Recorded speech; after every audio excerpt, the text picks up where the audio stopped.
નમસ્તે વિદ્યાર્થી મિત્રો, આપણે એકમ કસોટી લેવાની છે તો એમાં છે ને 1 થી 3 પાઠ છે, એટલે કે માંગ સુધીનો આપણો જે ચેપ્ટર છે, ત્રીજું ચેપ્ટર ત્યાં સુધીનું છે, પહેલું, બીજું અને ત્રીજું ચેપ્ટર. એટલે એકમ કસોટી તમારી છે એ કદાચ તમે ટાઈમ ટેબલ જોઈ લીધું હશે, તો એ પ્રમાણે જો તમારે તૈયારી કરવાની હોય તો માંગનો પાઠ છે એ ખૂબ અગત્યનો છે. પહેલો અને બીજો પાર્ટ છે એમાં તમે વાંચી લેજો, પાછા લેક્ચર તમે જોઈ લેજો વિડીયોઝમાં. અને આજે આપણે ત્રીજું ચેપ્ટર જે છે એ આપણે લઈએ છીએ. તો આપણે એમાં જે ચેપ્ટર લેવાના છીએ એ છે આપણું માંગ. હવે માંગ જે છે એ અર્થશાસ્ત્રની બહુ અગત્યની વસ્તુ છે. માંગમાં આપણે શું ભણવા, માંગ એટલે તો પહેલાં તો ડિમાન્ડ. હવે માંગમાં આપણે શું ભણવાના છીએ, તો માંગ છે એ એક ગ્રાહક તરીકેની આપણી હોય છે. બજારમાં ઘણી બધી દુનિયાભરની વસ્તુઓ મળતી હોય છે, પણ બધી જ વસ્તુઓ વેચાઈ જાય એ જરૂરી નથી. કઈ વસ્તુ સૌથી વધારે વેચાય છે, એની પાછળનું કારણ શું છે, તો આવી બધી જ વસ્તુ અત્યાર સુધી આપણને ખબર નહોતી. પણ હવે આપણે એ વસ્તુને જોવાની છે કે માંગ એટલે કે ડિમાન્ડ. માંગ ત્રીજો પાઠ છે અને ચોથો છે પુરવઠો. માંગ અને પુરવઠો ખૂબ અગત્યના અર્થશાસ્ત્રના પાયા જેને કહી શકાય. એટલે તમે કોઈ પણ જગ્યાએ જ્યારે ભવિષ્યમાં પણ જાઓ અને તમને જો કોઈ કહે તો કે માંગની તમે આકૃતિ દોરી બતાવો, અને જો તમને આકૃતિ ના આવડે તો તમે અર્થશાસ્ત્ર ભણ્યા નથી એવું સાબિત થાય. તમે આપણા પુસ્તકમાં પણ જોઈ શકો છો કે અર્થશાસ્ત્રના બુકની ઉપર માંગની ડિમાન્ડ રેખા જે કહેવાય માંગ રેખા, એની એક આખી આકૃતિ બનાવેલી છે. તમે એ જોઈ લેજો. માંગનો નિયમ ખૂબ અગત્યનો છે. માંગનો નિયમ તો દરેક વિદ્યાર્થીને આવડવો જ જોઈએ અને બહુ સિમ્પલ વસ્તુ છે. આપણે આજે એને જોવાના છીએ. એટલે પહેલાં તો તમારે આ પાઠમાં ઘણું બધું 50% આ પાઠ હાર્ડ છે અને 50% બહુ સિમ્પલ છે. તમારે જેટલી સિમ્પલ વસ્તુ છે એટલી જ અત્યારે યાદ રાખવાની છે, કારણ કે આમાં સૂત્રો છે, આમાં ઘણા બધા એક બહુ કહી શકાય કે એવા પ્રકારો છે જે આપણે આજ સુધી ભણ્યા નથી અને તમે એ વસ્તુને નહીં સમજી શકો ઓનલાઈન. એટલા માટે જ્યારે આપણે મળશું ત્યારે ફરીથી કમ્પલસરી આ વસ્તુ કરાવવી પડશે. બોર્ડ ઉપર આ વસ્તુ સારી રીતે તમે સામે આવશો ત્યારે બધી વસ્તુ સમજાવશું આપણે.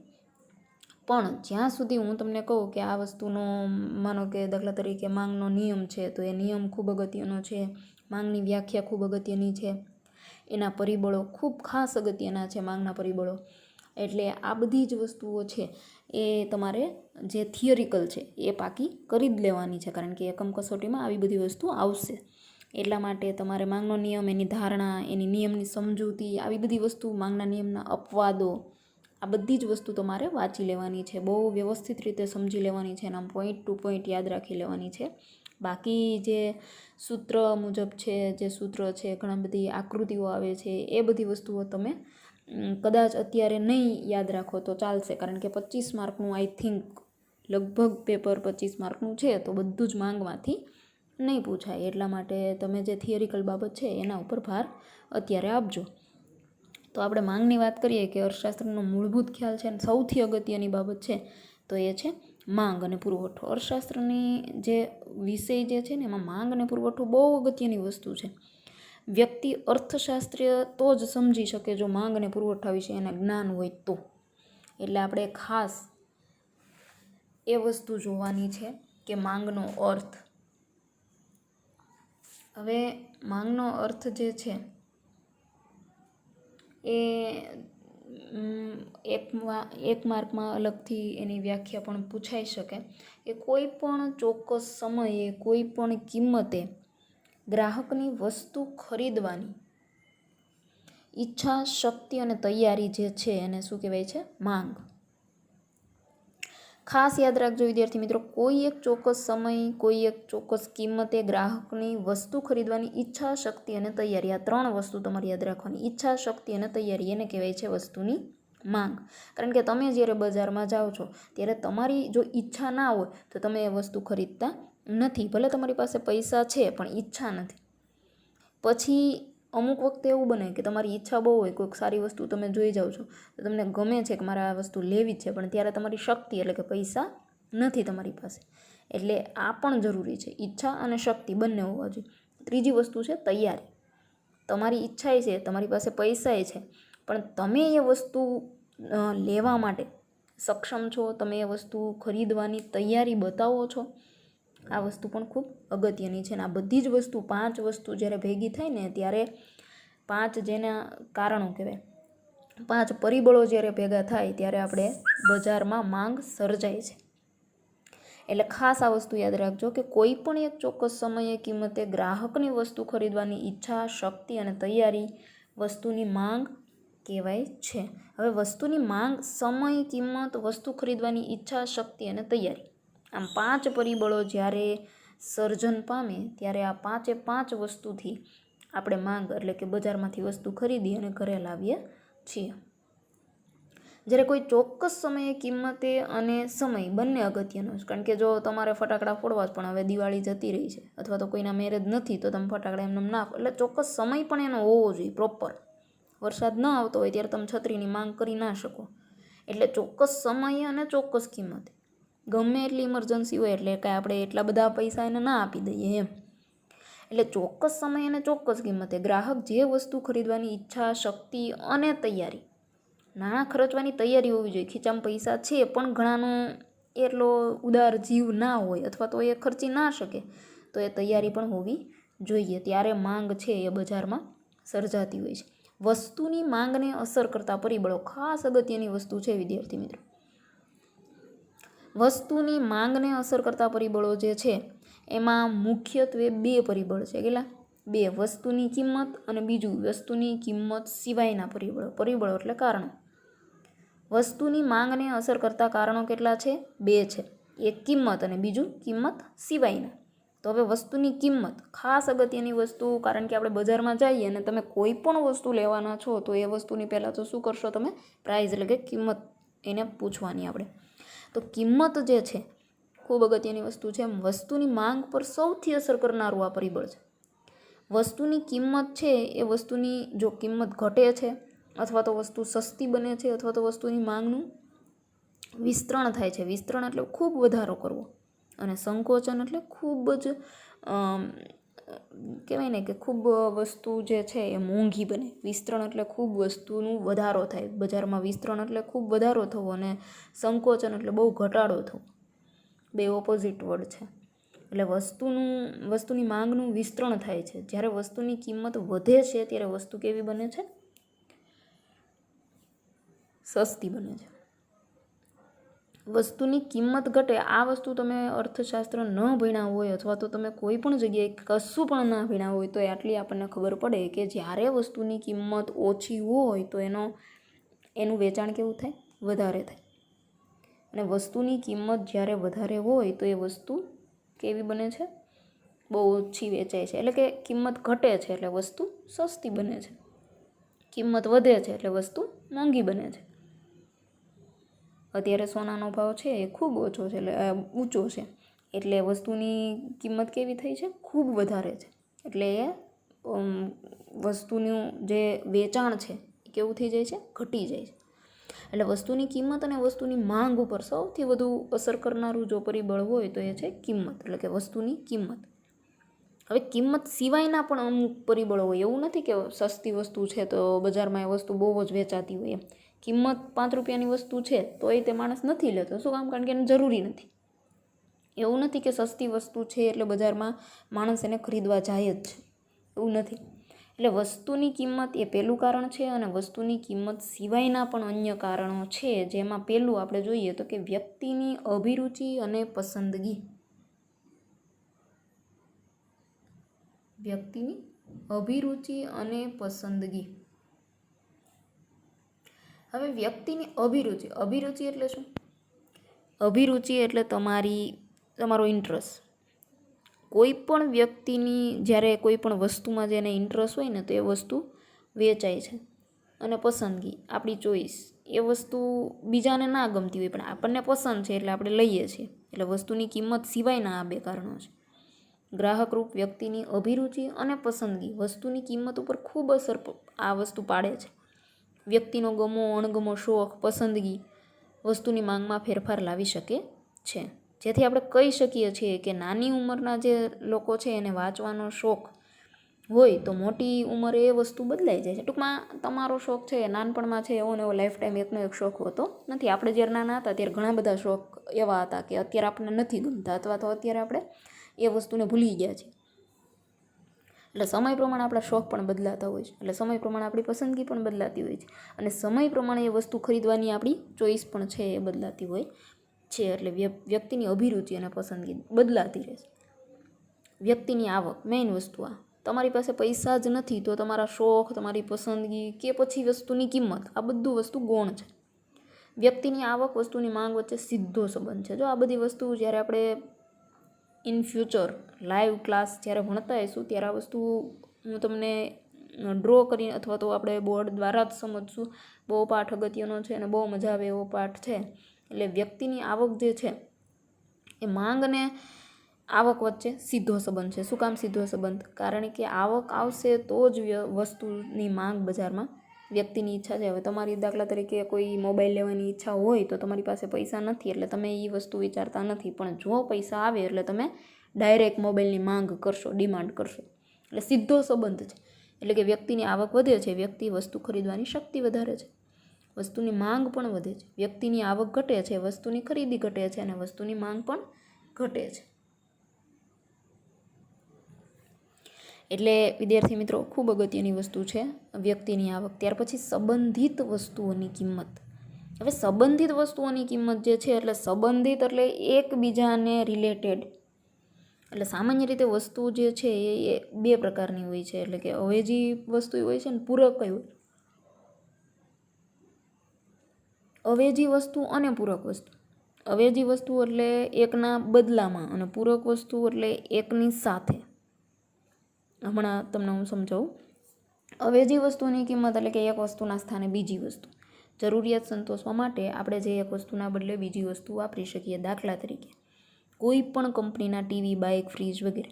માનો કે તમારી પાસે સોનીનું ટીવી નથી, અથવા તો તમારે ખૂબ વધારે ઊંચી કંપની એમ કે જે એલજી છે, સોની છે, ત્યાર પછી પેનાસોનિક છે, ત્યાર પછી ઘણા બધા ટીવીના, ફ્રીજના, વર્લપૂલ છે, એવા બધા પ્રકારો છે, જેમાંથી માનો કે બહુ વધારે કિંમત છે કોઈ પણ એક વસ્તુની. તો હવે દાખલા તરીકે આપણે એપલનો ફોન નથી લઈ શકતા, તો એના ઓપ્શનમાં આપણે વિવો છે, ઓપ્પો છે, સમથિંગ તમને જે તમારા બજેટમાં આવતો હોય એ તમે મોબાઈલ લઈ શકો છો. એને શું કહેવાય છે? અવેજી વસ્તુ. અને એ ટૂંકમાં અતિશય મોંઘી વસ્તુ લેવું એ જરૂરી નથી. તમે એના બદલામાં સસ્તી વસ્તુ લઈ શકો છો અને એના જેવી જ ફીચર્સ પણ તમને મળે છે. આને કહેવાય સંબંધિત વસ્તુ અને એને કહેવાય અવેજી વસ્તુ. અવેજી, એકના બદલામાં બીજી વસ્તુ.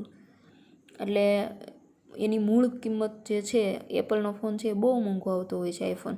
અને આપણે વિવો, ઓપ્પો અથવા તો ઘણી બધી બીજી બ્રાન્ડ છે કે જેને એના કરતાં ઓછી કિંમત હોય છે. એટલે વસ્તુની માંગને આ વસ્તુ અસર કરે છે, અવેજી વસ્તુની કિંમત. એપલનો દરેક માણસ નથી ફોન લઈ શકતા એટલે એના આટલા બધા ઓપ્શન છે, એટલે એને કહેવાય અવેજી વસ્તુ. હવે બીજી વસ્તુ જોવાની છે પૂરક વસ્તુ. પૂરક વસ્તુ એટલે જે વસ્તુનો ઉપયોગ તમે કરવા માગો છો ને એવી જ એના માટે એને રિલેટેડ નહીં, પણ એ વસ્તુ અધૂરી છે જ્યારે બીજી વસ્તુ તમે નથી લેતા. દાખલા તરીકે મોબાઈલ છે તમારી પાસે પણ સિમ કાર્ડ નથી. દાખલા તરીકે ટીવી છે તમારી પાસે પણ રિમોટ નથી. ટૂંકમાં એવી વસ્તુ કે જે પૂરક છે. એટલે મોબાઈલના ભાવ વધે તો સિમ કાર્ડના ભાવ વધે જ. એવી વસ્તુ એને પૂરક વસ્તુ કહેવાય. દાખલા તરીકે કાચ હોય તમારી પાસે, નંબરના જે ચશ્માના પણ ફ્રેમ છે એ બંને પૂરક છે. ખાલી કાચ આપણે એનો યુઝ ના કરી શકીએ કે ખાલી ફ્રેમનો પણ ના કરી શકીએ. એટલે એસી હોય તો પછી આપણા ઘરમાં એસી હોય ને લાઇટ જ ના હોય. એટલે આ બધું જે કનેક્શન છે એ વસ્તુ ખૂબ અગત્યની છે, એને પૂરક વસ્તુ કહેવાય છે. એટલે મોંઘી જો એક વસ્તુ બને છે તો બાકીની જે એની સાથે જોડાયેલી વસ્તુ છે એ મોંઘી બને જ છે. એટલે આવી વસ્તુની પણ અસર થાય છે બજારમાં. ત્યાર પછી છે ભવિષ્યની કિંમતો અંગેની અટકળ. ભવિષ્યની કિંમત અંગેની જે અટકળ છે, એટલે કે ભવિષ્યમાં અમુક વસ્તુઓના ભાવ વધશે એવી અટકળ, એટલે એક અંદાજ. અને ભવિષ્યમાં અમુક વસ્તુઓના ભાવ વધે છે એવી અટકળ આપણે બાંધી રાખીએ. એટલે ભવિષ્યની વસ્તુઓની કિંમત વિશેની અટકળ જે છે, અનુમાન છે, જે અંદાજ છે, અત્યારે આપણે એમાં ઘણો બધો ફેરફાર લાવી શકે. દાખલા તરીકે સોનાનો ભાવ છે ભવિષ્યમાં ખૂબ વધી જશે, એમ થાય કે અત્યારે 50,000નું તોલું છે તો પછી ભવિષ્યમાં 70-80,000નું થઈ જાય, તો એમ વિચારીને અત્યારે બધા ખરીદી કરી લે કે કદાચ કરોડ રૂપિયા સુધી સોનું પહોંચી જાય, એના કરતાં અત્યારે લઈ લે. મકાન છે, જમીન છે, ભવિષ્યમાં એના ભાવ ખૂબ વધશે એમ વિચારીને અત્યારથી માણસ લઈ લે, તો આ ભવિષ્યની અટકળ કહેવાય, એક અંદાજ કહેવાય, જે શ્યોર નથી હોતા. પણ પ્રોપર્ટીના ભાવ આવી રીતે વધતા હોય છે. ત્યાર પછી એના પછીનું છે વસ્તી અને વસ્તીનું વય જૂથ. હવે વસ્તી અને વસ્તીનું જે વય જૂથ છે એમાં અગત્યનું પરિબળ છે, કારણ કે જેટલી વસ્તી હોય કોઈ પણ જગ્યાએ, તો એ વસ્તીનો કેવો વપરાશ છે, અથવા તો જ્યાં વધારે પબ્લિક છે તો કોઈ પણ વસ્તુ છે એનો વપરાશ વધારે હોતો હોય છે, અને જ્યારે જ્યાં અમુક વસ્તી જ નથી જેવા વિસ્તારમાં, ત્યાં વસ્તુ વેચે જ નહીં ને કોઈ વસ્તુ, જ્યાં વસ્તી છે જ નહીં, તો એ બધી વસ્તુઓની પણ માંગ ઉપર અસર થતી હોય છે. ત્યાર પછી માંગ વિધેય, બહુ અગત્યનો પોઈન્ટ છે માંગ વિધેય. એ જે માંગ વિધેય જે છે ને, એક સૂત્ર પ્રકારનું છે. આ માંગ વિધેય 2 માર્કમાં તમને પૂછાઈ શકે. વિભાગ સીમાં ખાલી એમ કે માંગ વિધેય લખો અને માંગ વિધેય સમજાવો. જો માંગ વિધેય સમજાવવાનું આવે ને તો તમારે dx = f, પછી કૌંસમાં px, py, pe, tyu, આટલું તમારે યાદ રાખવાનું. પછી એ બધાના ફૂલ ફોર્મ બનાવવાના, સમજાવો એવું કે તો. અને જો માંગ વિધેય એટલે શું, તો એની વ્યાખ્યા લખવાની. 2 કે તેથી વધુ પરિબળો વચ્ચેના કારણ અને અસર વચ્ચેના સંબંધને વિધેય કહેવામાં આવે છે. માંગ વિધેય જે છે વસ્તુ કે સેવાની માંગ અને તેના અસર કરતા પરિબળોને કાર્યકારણ સંબંધ રજૂ કરે છે. વ્યક્તિગત રીતે વસ્તુની માંગ, તે વસ્તુની કિંમત, વ્યક્તિની અભિરુચિ, પસંદગી, વ્યક્તિની આવક, વસ્તુની કિંમત, વસ્તીનું પ્રમાણ, જે આપણે ઉપર પ્રમાણે જોઈએ ને, બધા જ પરિબળો એના ઉપર આધાર રાખે છે. હવે ગાણિતિક રીતે એને સમજાવો એવું કહે ને તમને, તો તમારે આ વસ્તુ લખવાની છે, જે પેજ નંબર 22 ઉપર તમારું માંગ વિધેય છે. 2 માર્કમાં વિભાગ સીમાં આ વસ્તુ પૂછાય. dx = f, કૌંસમાં px, py, pe, tyu, એટલે ટ્રિપલ p તમારે યાદ રાખવાના છે. પહેલાં તો dx = f, પછી કૌંસમાં triple p tyu, triple p tyu. હવે ટ્રિપલ p છે એમાં તમારે px, py, pe, પછી tyu, આવી રીતે પાર્ટ પાડી અને તમે ગોખી લેજો. અત્યારે નહીં સમજાય ડીપમાં, એટલે તમે પાકું કરી જ લેજો વિધેય. હવે dx એટલે શું, તો કે x વસ્તુની કિંમત. x એટલે કોઈ પણ વસ્તુની કિંમત. f એટલે આ સંજ્ઞા, જે આપણું ફંક્શન એને કહેવાય એ f. પછી px એટલે ટ્રિપલ p છે, એટલે તમારે લાઇનમાં મૂકી દેવાના px, py, pe, પછી tyu. px એટલે વસ્તુની કિંમત, કારણ કે p અને x છે, એટલે x અને p એટલે પ્રાઇસ, એટલે x વસ્તુની કિંમત. py એટલે y વસ્તુની કિંમત. pe એટલે ભવિષ્યની કિંમત અંગેની અટકળ. શેનો છે, તો કે એક્સપેક્ટેશન, ભવિષ્યમાં કેવી અટકળ, અંદાજ જે છે, એટલે કે price of expectation in future, એને એ ભવિષ્યની કિંમત છે. પછી t એટલે ગ્રાહકની અભિરુચિ અને પસંદગી, ટેસ્ટ જેને કહેવાય. અભિરુચિ એટલે ટેસ્ટ અથવા તો ઇન્ટરેસ્ટ. અને વાય ગ્રાહકની આવક. હવે આવક એટલે તો ઇન્કમ થાય, ઇન્કમનો આય આવવો જોઈએ, પણ વાય છે તો આપણે ગ્રાહકની આવકને વાય શું કામ, તો કે યરલી હોય છે આ વસ્તુ, એટલે ગ્રાહકની આવક. પછી યુ એટલે અન્ય, અધર ફેક્ટર્સ. એટલે આ જે વસ્તુ છે, સૂત્ર છે, ખૂબ અગત્યનું છે. dx f, dx = f, કૌંસમાં px, py, pe, tyu. આટલી વસ્તુ તમે કમ્પલસરી યાદ રાખી લેજો, અને બહુ સિમ્પલ વસ્તુ છે, તમારી બુકમાં છે જ. ત્યાર પછી માંગનો નિયમ, જે ખૂબ અગત્યનો છે. માંગનો નિયમ જે છે, લો ઓફ ડિમાન્ડ. તો વસ્તુની કિંમત અને વસ્તુની માંગ વચ્ચેના જે સંબંધની સમજૂતી આપતો નિયમ છે, એને શું કહેવાય છે, માંગનો નિયમ. વસ્તુની કિંમત અને વસ્તુની માંગ વચ્ચેના સંબંધની સમજૂતી આપતો નિયમ એટલે માંગનો નિયમ. જેમાં વસ્તુની કિંમતમાં ફેરફાર થાય તો એનું કારણ, અને વસ્તુની માંગમાં ફેરફાર થાય તો એને કહેવાય છે અસર. અને આ નિયમ કોણે આપેલો છે, 1 માર્કમાં આ વસ્તુ પૂછાય, તો કે પ્રોફેસર આલ્ફ્રેડ માર્શલ. ટૂંકમાં તમારે માર્શલ યાદ રાખવાનું. આ નિયમ છે પ્રોફેસર આલ્ફ્રેડ માર્શલે આપેલો છે અને એણે એક બહુ અગત્યની વ્યાખ્યા આપેલી છે. જો અન્ય પરિબળ યથાવત રહે, અન્ય પરિબળ એટલે કેવા પરિબળ, તો કે આપણે જેટલા પરિબળો જોઈએ ને કારણો માંગના, એ સિવાયના પરિબળો, અન્ય પરિબળો યથાવત રહે તો વસ્તુની કિંમત ઘટતા વસ્તુની માંગનું વિસ્તરણ થાય છે, જ્યારે વસ્તુની કિંમત વધતા વસ્તુની માંગનું સંકોચન થાય છે. આમ વસ્તુની કિંમત અને તેની માંગ વચ્ચે વ્યસ્ત સંબંધ છે. વ્યસ્ત એટલે ક્રોસમાં, સીધો નહીં, વ્યસ્ત સંબંધ છે. શું કામ વ્યસ્ત છે, તો તમે એ વ્યાખ્યા ફરીથી જુઓ માર્શલની. અન્ય પરિબળ યથાવત રહે, એક માર્કમાં વ્યાખ્યા પૂછાય, ખૂબ અગત્યની છે માર્શલની વ્યાખ્યા. અન્ય પરિબળ યથાવત રહે તો વ્યક્તિની કિંમત ઘટતા વસ્તુની માંગનું વિસ્તરણ થાય છે. વસ્તુની કિંમત ઘટતા વસ્તુની માંગનું વિસ્તરણ થાય છે. વિસ્તરણ એટલે ખૂબ વેચાય છે, વધારો થાય છે. વસ્તુની કિંમત વધતા, દાખલા તરીકે સોનાનો ભાવ વધે છે તો વસ્તુની માંગનું સંકોચન થાય છે, એટલે કે માંગ એની ઘટી જાય છે.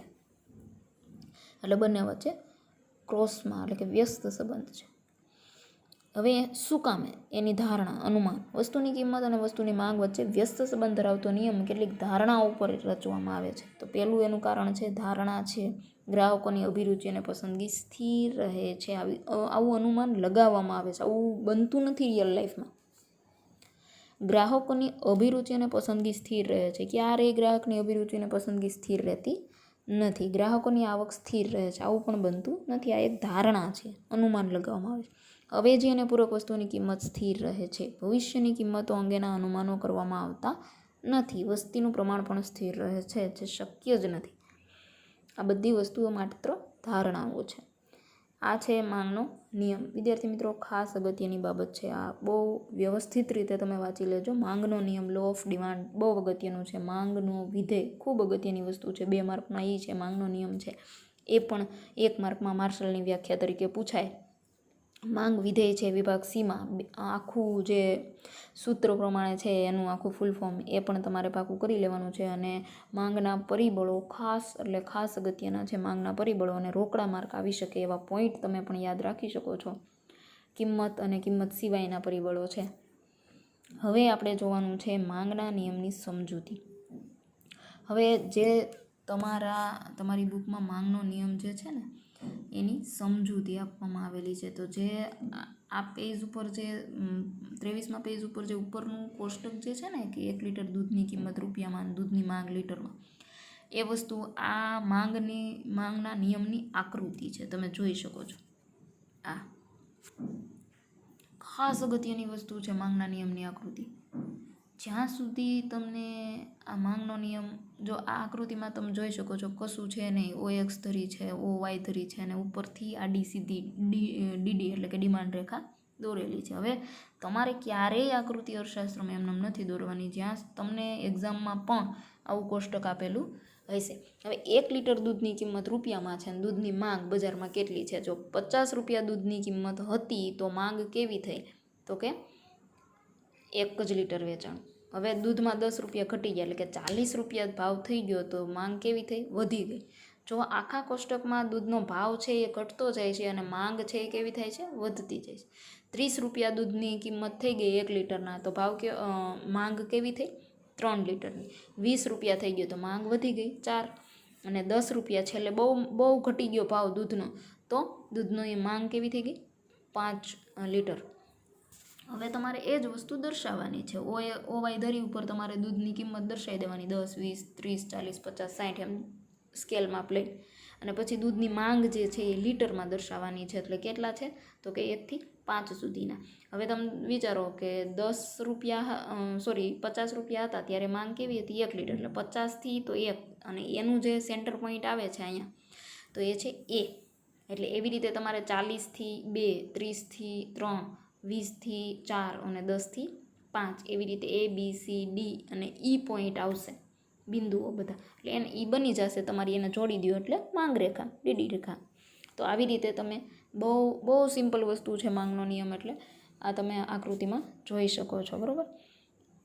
આપણે અત્યાર સુધી અહીંયા સુધી સમજીએ માંગના નિયમ સુધી, પછી નેક્સ્ટ લેક્ચરમાં જોઈએ. આપણે એકમ કસોટીમાં આ પાઠ આવવાનો છે એટલે કમ્પલસરી આ પાઠ પહેલાં પૂરો કરી દેવાનો છે. અને આ પાઠમાંથી તમારે થિયરિકલ વસ્તુ જે છે એ જ યાદ રાખવાની છે. માંગનો નિયમ ખાસ યાદ રાખજો. માંગની જે નિયમની આકૃતિ છે એ સિમ્પલ છે એટલે એ પણ યાદ રહી જશે તમને. માંગ વિધેય યાદ રાખજો, માંગનો નિયમ યાદ રાખજો અને માંગના જે પરિબળો છે એ યાદ રાખજો. એટલે ખાસ આ વસ્તુ તમે યાદ રાખજો. નેક્સ્ટ લેક્ચરમાં આપણે વધારે જોશું. Thank you.